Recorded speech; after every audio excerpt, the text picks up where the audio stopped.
저는 김형수 강사입니다. 이렇게 뵙게 되어 매우 기쁩니다. 오늘 우리는 인공지능이라는 흥미로운 주제에 대해서 이야기를 해볼 거예요. 인공지능은 현대 기술의 중요한 부분이죠. 우리의 일상생활에 많은 변화를 가져오고 있습니다. 여러분께서 이미 인공지능을 직접 경험을 하신 분도 계실 거예요. 그리고 오늘 아수법을 설치를 해드렸는데요. 아수법은 한국에서 만든, 카카오톡에서 만든 아주 지극히 일부분이에요. 우리가 가장 많이 사용하는 건 챗GPT나 코파일럿이나 그리고 GPT-S, 리튼 많이 사용을 하고 있죠. 예를 들어서 스마트폰의 음성 서비스나 온라인 쇼핑에서 맞춤형 추천을 통해서 하죠. 우리가 쿠팡에서 물건을 하나 주문하면 어떻게 돼요? 그 물건이 계속 따라다녀요. 맞습니까? 계속 추천을 해주죠. 내가 제품 하나 구입하면 나 온라인 상품 구매 안 해봤다. 손 한번 들어볼래요?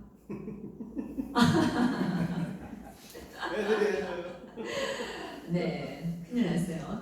이제부터 30분이 좀 지나가지고 한 30분은 채 안 되게 강의를 할 건데요.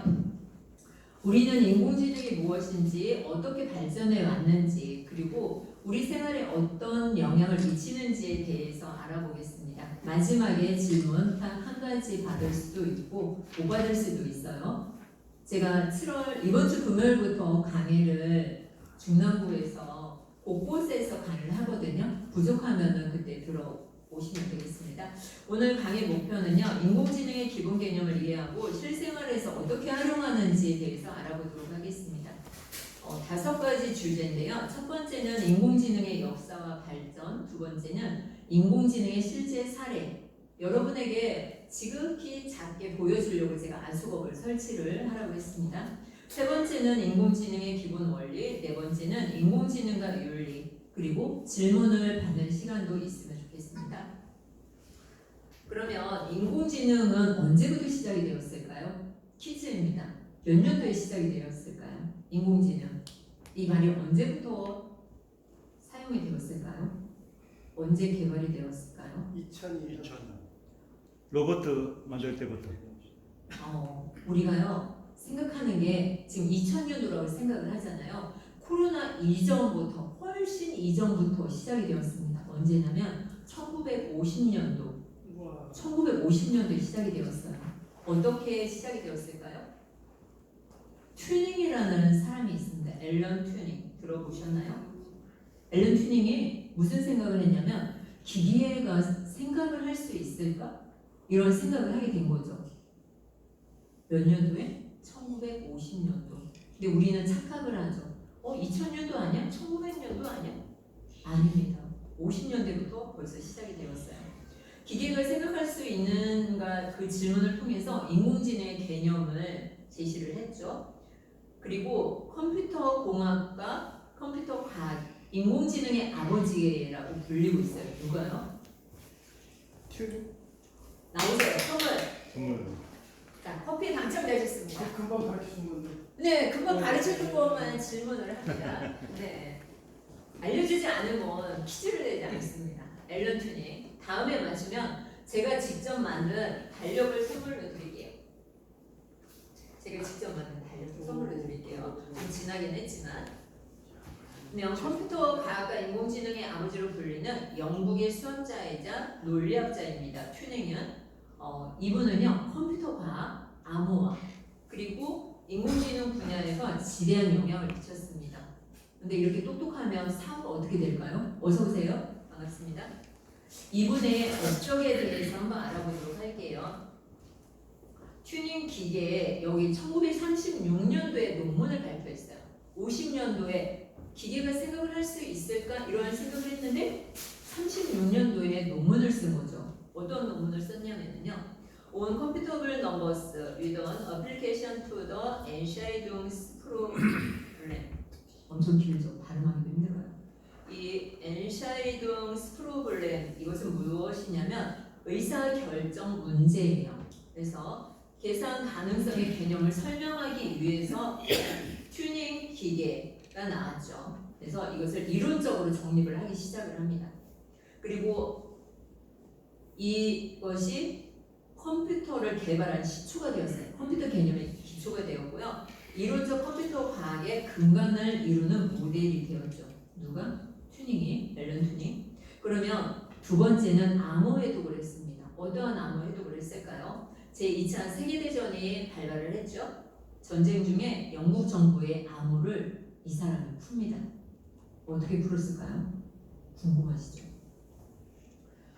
블레츠리 파크에서 일을 하게 됩니다. 암호 해독 기관이 있었죠. 에니그마 암호기, 독일의 에니그마 암호기를 해독하기 위해서 본부라는 전자기계를 설계하고 연구를 합니다. 2차 세계대전 때 말이죠. 그래서 연합군의 승리가 이루어졌어요. 영화 보면은 이미테이션 게임 혹시 보셨나요? 이미테이션 게임. 모방 게임이죠. 여기에서 튜닝의 업적이 나오는 거예요.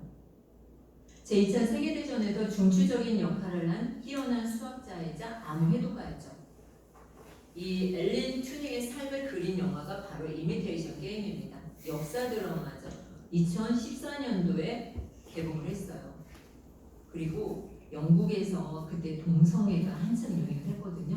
동성애를 투쟁을 했어요. 범죄라고 여겼는데 그것을 투쟁을 해서 그것도 이미테이션 게임에 나옵니다. 그리고 세 번째는 튜닝 테스트. 1950년에 발표한 컴퓨팅 머셔널리 앤 인텔리전트. 이것은 뭐냐면 튜닝은 기계가 지능을 가질 수 있는지 평가를 하게 돼요. 그래서 튜닝 테스트를 개최를 하게 됩니다. 제안을 했죠. 이 튜닝 테스트는요, 인공지능 연구의 중요한 기준입니다. 기계가 인간과 구별할 수 없을 정도로 지능적인 대화를 나눌 수 있는지 평가했죠. 이게 바로 뭐냐면 튜닝 테스트죠. 자, 기계가 지능적인 대화를 나눌 수 있는지 테스트를 했어요. 이것을 무슨 테스트라고 할까요? 제가 답을 알려드리죠. 무슨 테스트예요? 튜닝 테스트? 네, 달력 선물로 드리도록 하겠습니다. 네. 깜빡했습니다. 이따가 받아가시고요. 네 번째는 컴퓨터 과학의 발전입니다. 초창기에 컴퓨터 개발을 할 수 있도록 개념을 제시한 사람이 누구예요? 튜닝이죠. 튜닝은 현대 컴퓨터의 개념적 기반을 마련하는데 아주 중요한 역할을 했죠. 초기 컴퓨터 개발에도 관여를 했습니다. 그런데 이 앨런 튜런의 세계를 보면은요, 어떻게 되었을까요? 천재는 단명한다. 이것은 거짓이고요. 가만히 놔두질 않죠. 네. 출생과 교육을 한번 보도록 하겠습니다. 1912년 6월 23일 날 영국 런던에서 태어났어요. 케임브리지 대학교 킹스 칼리지에서 수학을 공부했고요. 업적과 공로를 보니까 논문을 통해서 튜닝 기계 개념을 제안했고요. 블레츠리 파크에서 암호 해독 작업을 통해서 전쟁에 큰 승리를 했죠.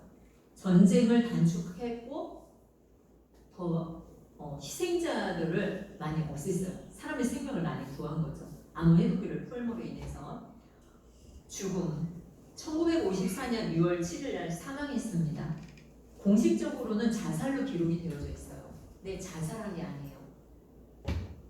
많은 사람들이 그의 죽음을 의문을 가지고 있습니다. 자살한 게 아니라는 거죠. 아직까지도 밝혀지진 않은 것 같습니다. 사후 명예를 보니까요, 사후에 더 많이 인정받게 되었어요. 우리가 죽음으로 인해서 인정이 되죠. 사람은 죽어서 무엇을 남길까요? 이름을 남겨야 합니다. 호랑이는 죽어서 가죽을 남겨야 합니다. 저는 죽어서 낭독 전문가, 인생 아나운서로 제 묘비명에 쓰고 싶습니다. 여러분은 어떠한 묘비명을 쓰고 싶습니까? 우리가 지금까지 살아오면서 어떠한 삶을 살았습니까? 맹목적으로 산 삶은 없죠. 지금까지의 삶 속에서 내가 가장 즐겁고 행복했던 것, 나의 사명이 무엇일까? 나의 인생의 목적지는 무엇일까?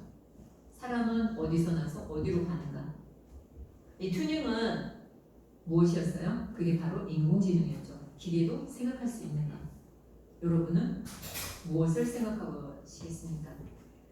사후 명예에 4월 더 많은 인정을 받게 되었고요. 2013년 영국 정부는 튜닝에게 공식 사면을 부여했습니다.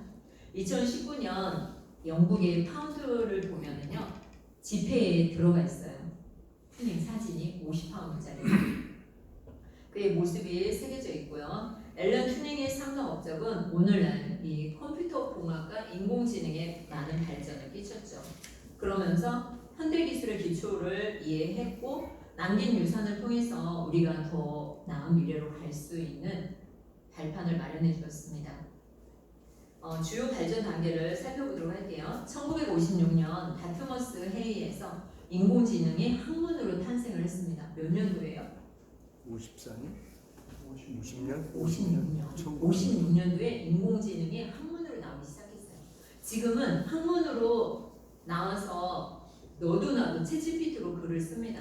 저도 제가 얼마 전에 전자책을 썼는데요. 그것도 챗GPT로 썼어요.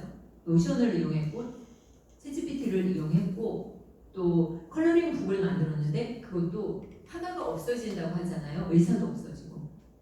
저는 컬러링 북을 만들었는데 이 컬러링 북도 챗GPT한테 물어보고 미드저니 프로그램이 있거든요. 미드저니 유료인데 거기서 그림을 다 그려줬어요. 저는 무엇을 했을까요? 제가 국국고 종이책으로 출간을 했는데 그 과정을 그림도 그려주고 대사도 써주고 제가 지금 여러분에게 이 원고를 보고 이야기를 하고 있잖아요. 이거 누가 만들어줬어요? 인공지능. 인공지능의 챗GPT가 만들어줬어요. 챗GPT. 그리고 내가 발표 자료를 30분 할 거야. 30분에 맞게 강의 자료를 만들어줘. 했더니 얘가 뚝딱 만들어준 거예요. 저는 여기에다가 살을 붙였죠. 살을 붙여서 여러분에게 발표를 하는 거예요. 1997년 IBM의 딥블루 컴퓨터가 무고한 체스를 벌이죠. 체스 챔피언과 싸워서 이겨버립니다. 기억나십니까? 그래서 주목을 받았죠. 딥러닝과 머신러닝의 기술 발전으로 다양한 분야에서 인공지능이 쓰여지고 있어요. 우리가 알든 모르든 이미 인공지능이 세상에 왔습니다. 여러분에게 PPT를 보여주면 더 좋을 텐데 보여줄 수가 없어요. 상황에. 예전에는 사람이 지금은 기계를 다루지만 이제 누가 기계를 다루고 있어요? 인공지능이. 그림이 어떤 그림이 그려지냐면요. 우리가 터미네이터 영화 보셨죠? 세상을 구하기 위해서 터미네이터가 오지만 죽어도 살아나잖아요. 그죠? 앞으로는 인공지능이 사람을 지배한다는 말도 있죠. 이렇게 생각하면 무섭지만 우리가 인공지능을 잘 사용하면 우리의 현실에서 더 흥미롭고 재밌게 인생을 살 수가 있는 것이죠. 인공지능의 미래 전망을 들여다봤습니다. 자율주행 자동차가 나온다는 말이 한참 있죠. 구글과 테슬라, 여러분들 혹시 주식을 하고 계신가요? 구글과 테슬라 주식이 미친 듯이 치솟고 있습니다. 한국 주식은 내리막길인데 웃고 계신 거 보니까 주식을 하고 있는 것 같습니다. 미국 주식은 치솟고 있어요. 구글과 테슬라. 그리고 의료진단, 암진단, 의사들을 돕고 있고 또 원격 진료도 하고 있죠. 스마트 시티를 구축합니다. 효율적인 도시 관리를 위해서 인공지능이 활용이 되고 있죠. 세 번째는 인공지능의 실제 사례를 보도록 할게요. 우리가 일상생활에서 인공지능을 사용하고 있는데 여러분 핸드폰을 향해서 한번 물어보세요. 하이 빅스비 한번 불러보시겠습니까? 하이 빅스비. 여러분의 네, 이렇게 나옵니다. 이것도 인공지능 기술이죠. 내가 스마트폰 기종에 따라서 틀리지만 하이 빅스비 하면 얘가 대답을 해주고 오늘 날씨 어때 하면 오늘 날씨를 알려줍니다.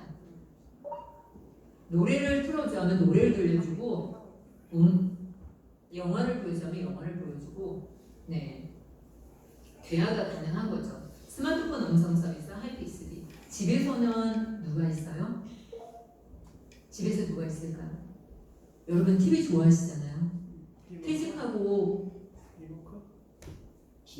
요즘에 리모컨으로 TV 켜는 사람 있습니까? 저요.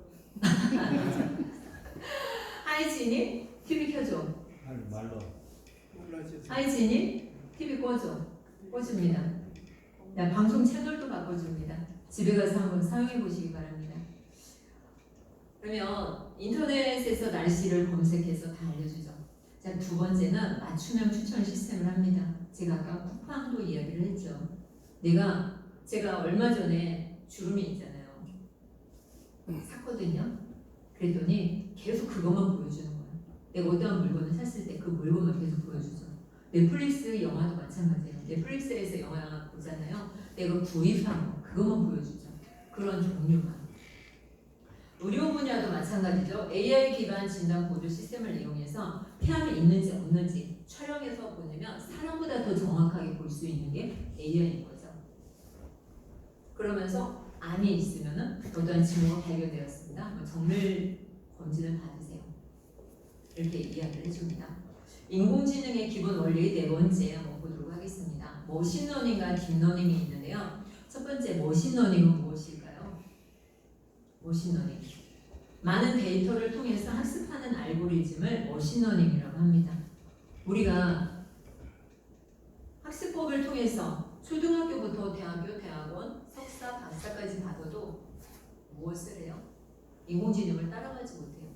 많은 데이터를 학습시켰기 때문에 그분들 머리에서 나오는 것보다 인공지능이 찾아주는 정보가 더 정확해요. 아직까지 100%는 아니지만 90%는 넘습니다. 스팸 이메일 필터링 해줘 그러면은 스팸 이메일을 필터링 해주죠. 지도학습, 스팸을 탐지해서 스팸을 걸러주고요. 내가 또 주가를 예측할 수 있도록 도와주고, 또 비지도학습에서는 클러스터링, 고객을 세분화시켜줍니다. 우리가 아마존에 들어가죠. 그러면 장바구니 큰 게 이렇게 돌아다니죠. 거기다 물건만 담고요. 그냥 나오면 됩니다. 우리나라처럼 계산을 할 필요가 없어요. 이미 다 계산이 되어져 있어요. 우리는 이렇게 편리한 세상에 살고 있죠. 시장 바구니를 분석을 해서 이 사람이 어떤 물건을 샀는지, 이 사람이 백화점에 들어섰을 때 이 사람은 이러한 스타일을 좋아해, 아니면 이런 음식을 좋아해, 그런 것들만 이렇게 추적해 주죠. 카메라만 영상만 있으면. 그리고 강화학습을 시켜줍니다. 강화학습엔 무엇이 있을까요? 애완견 훈련하는 게 있죠. 그리고 로봇공학, 게임, 자율주행차, 또 예를 들면 헬스케어나 금융, 마케팅, 교통 등이 있죠. 그러면 머신러닝은 많은 데이터를 통해 학습하는 알고리즘. 그렇다면 딥러닝은 무엇일까요? 딥러닝 나 처음 들어본다. 머신러닝의 부분이죠. 머신러닝은 많은 데이터를 통해서 학습하는 게 머신러닝이고, 딥러닝은 이 신경망 구조를 통해서 복잡한 패턴을 학습합니다. 그것이 딥러닝이죠. 예를 들면 얼굴 인식 시스템, 카메라마다 다 있죠. 홍채를 이용하기도 하죠. 이것을 신경망을 분석해서 그분에게 패턴을 해서 학습을 시켜줍니다. 95%의 확률로 누구누구입니다. 이것을 알려주는 거예요. 만약에 서재균이다 그러면 얼굴을 분석하죠. 요즘에는요 스마트폰으로 사진을 몇 번씩 찍잖아요. 그럼 이 사람인지 아닌지 다 알려주고, 홍채 아니면 내 얼굴을 들이대야지 알려주잖아요. 그죠? 인공지능 학습 과정을 보니까 데이터를 수집해서 학습에 필요한 데이터를 모읍니다. 그리고 예시를 시켜주죠. 고양이와 강아지 사진을 수집해서 고양이 사진을 몇천 장, 몇만 장을 학습을 시키고, 강아지 사진도 몇만 장을 학습을 시킵니다.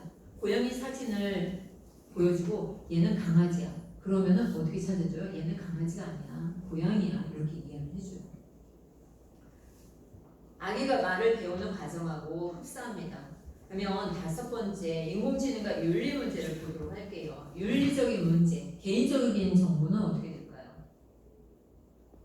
인공지능이 수집하는 정보는 보호가 됩니다. 스마트폰 음성 비서가 사용자의 대화를 저장하고 분석을 하죠. 그리고 결정의 투명성, 인공지능이 내리는 그 결정의 이유를 이해할 수 있어야 돼요. 이해해야지 나의 신용 점수가 올릴 수도 있고 내릴 수도 있겠죠. 그다음에 윤리적으로 사용할 수 있도록 노력을 해야 합니다.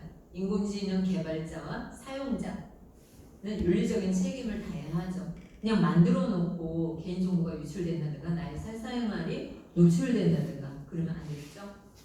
차별적이지 않도록 주의를 해야 되겠어요. 오늘 짧게 이렇게 알아봤고요. 그러면 우리가 아수법을 설치를 했는데 카톡을 한번 가보도록 하겠습니다.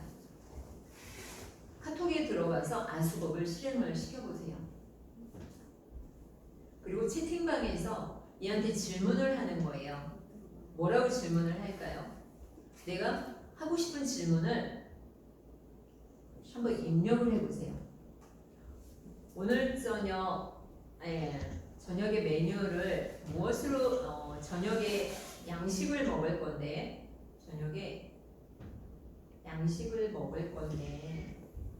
메뉴를 저녁 메뉴 한번 추천해달라고 해볼게요. 저녁 메뉴 추천해줘. 저녁 메뉴 추천해서 하고 오른쪽에 비행기 모양을 누르잖아요. 그러면은 저는 이렇게 나왔어요. 물냉면은 어떠세요? 시원하고 맛있는 한국의 전통 음식이죠. 여러분은 무엇이라고 나왔을까요? 사람마다 틀려요. 왜냐면 내가 가지고 있는 정보가 다 틀리죠.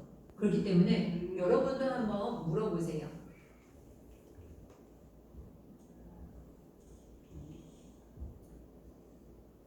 뭐라고 나왔어요? 닭볶음탕이나 제육볶음 같은 매콤한 요리가 네, 좋아요. 역시 스테이크군.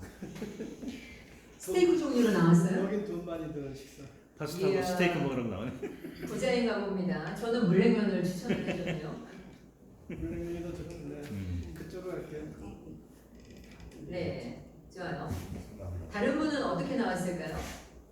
비빔밥이나 불고기 같은 전통 요리를 네, 이렇게 똑같은 메뉴를 입력을 했잖아요. 그래도 다 서로 다른 메뉴가 나옵니다. 왜냐하면 제 정보가 여기에 입력이 돼 있잖아요. 여성인지 남성인지 그리고 제가 출생한 연도 이거까지 다 입력이 돼 있어요. 카톡에 정보 다 들어가 있잖아요.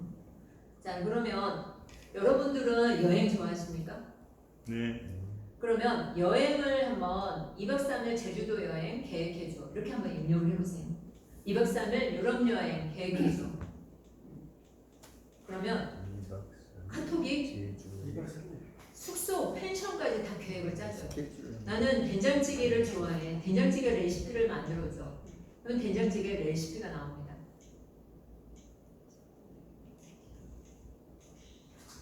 제가 물어봤더니 2박 3일이라고 했죠. 당신의 2박 3일 제주도 여행 계획을 위해 여러 가지 활동과 관광지를 제안해 드릴게요. 1일차 제주시 도착 후 제주 시내를 돌아다니며 제주 향토 음식을 즐기고 소인국 테마파크를 방문해 역사적인 분위기를 느껴보세요. 저녁에는 제주의 특산물 흑돼지를 맛볼 수 있는 식당에서 저녁 식사를 즐기세요. 이렇게 나와 있습니다. 2일차, 3일차. 다니는 거 좋아하시는 놀랍지 않으세요, 여러분? 내가 어느 병원에 가고 싶다 그러면 병원에 가는 것을 물어보면 되고요.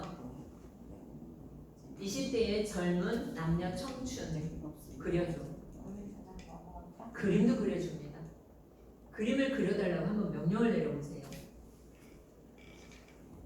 죄송합니다. 해당 내용으로는 그림을 그릴 수 없대요. 20대의 커리어 우먼을 그려줘. 내가 원하는 질문을 얼마든지 할 수 있고요. 여러분이 조금 형편이 된다면 저는 챗GPT 유료를 사용하잖아요. 챗GPT 3.0은 무료로 얼마든지 사용할 수 있는데 4.5 같은 경우에는 아주 디테일하게 알려줍니다. 이미지 생성 해줬는데 지금 제 이미지 생성 되신 분 계세요? 예, 좀 바뀌었나 봅니다. 자, 그러면 제 책상에 지금 달력이 하나 더 있고요. 초콜릿이 4개가 나와 있습니다. 오늘 배운 것 중에서 질문을 한번 해보도록 하겠습니다. 단답형으로 하는 게 좋겠죠? 많은 데이터를 통해 학습하는 알고리즘은 머신러닝이다. OX. 어떤 분이 대답했어요? 선물 받았으니까 넘어가도록 하겠습니다. 네, 이렇게 OX로 찍으시면 됩니다. 아셨죠? 그렇다면 신경망 구조를 통해 복잡한 패턴을 학습하는 것은 딥러닝이다. 오. 어느 분이 먼저 하셨어요? 손을 들고 하셔야죠. 다시 한번. 네. 투투보스 선생님. 네네. 초콜릿 주세요. 초콜릿입니다. 이거 초콜릿. 네, 이거 달력을 그 뒤에 주세요. 자, 한 가지 더 질문을 해보도록 하겠습니다. 앨런 튜링은 기계가 생각할 수 있는가라는 질문을 통해 인공지능의 개념을 제시했다. 맞으면 O, 틀리면 X. 오. 어느 분이에요? 손을 들어. 아, 네, 좋습니다. 초콜릿. 이렇게 간단하게 퀴즈를 내보았고요. 저는 SNS 강사예요. 인공지능 강사이기도 하죠. 그래서 여러분이 필요하면 이번 주 금요일부터 곳곳에서 강의하니까 찾아오시면 되고요. 저의 이것이 끝났고요. 우리가 이제 자율주행차 이거 물어보신 분이 계시는데 인공지능이 자율주행 자동차에서 어떻게 사용되나요? 물어보시는 분이 계셨어요. 이 자율주행 자동차는요, 여러 센서, 카메라를 통해서 주변 환경을 인식하죠. 그리고 머신러닝 알고리즘을 통해서 최적의 주행 경로를 결정을 해줍니다. 저의 강의는 여기까지 끝났고요. 여러분, 오늘 저희 첫 번째 강의를 들어주셔서 감사합니다. 인공지능이 우리 생활에 얼마나 깊이 관여하고 있는지, 그리고 미래에 어떤 변화를 가져올지에 대해 많은 이해를 하셨기를 바랍니다. 두 번째 강연을 통해서 우리 삶에 더 큰 영감을 줄 수 있는 주제로 넘어가고자 합니다. 오늘의 특별 강연자는 서재균 교수님이십니다. 서 교수님은 대한적십자사 홍보대사이시고요. 행복인문학 분야의 권위자이십니다. 많은 사람들에게 깊은 울림을 주고 계시죠. 그의 강연은 단순히 지식을 전달하는 것을 넘어서 우리 모두가 더 나은 삶을 살 수 있도록 안내해주는 소중한 시간입니다. 서재균 교수님께서는 오늘 복된 삶의 비결이라는 주제로 강연을 준비해 주셨어요. 복된 삶이란 무엇일까요? 어떻게 하면 우리가 진정으로 행복하고 의미 있는 삶을 살 수 있는지에 대해 이야기해 주실 것입니다. 특히 주는 기쁨, 나눔의 중요성을 통해 우리의 일상에서 작은 행복을 발견하는 방법을 제시해 줄 거예요. 서재균 교수님의 통찰과 지혜를 통해 여러분 모두가 복된 삶의 비결을 깨닫고 실천할 수 있는 귀한 시간이 되셨으면 좋겠습니다. 그럼 서재균 교수님을 큰 박수로 맞이해 주시기 바랍니다.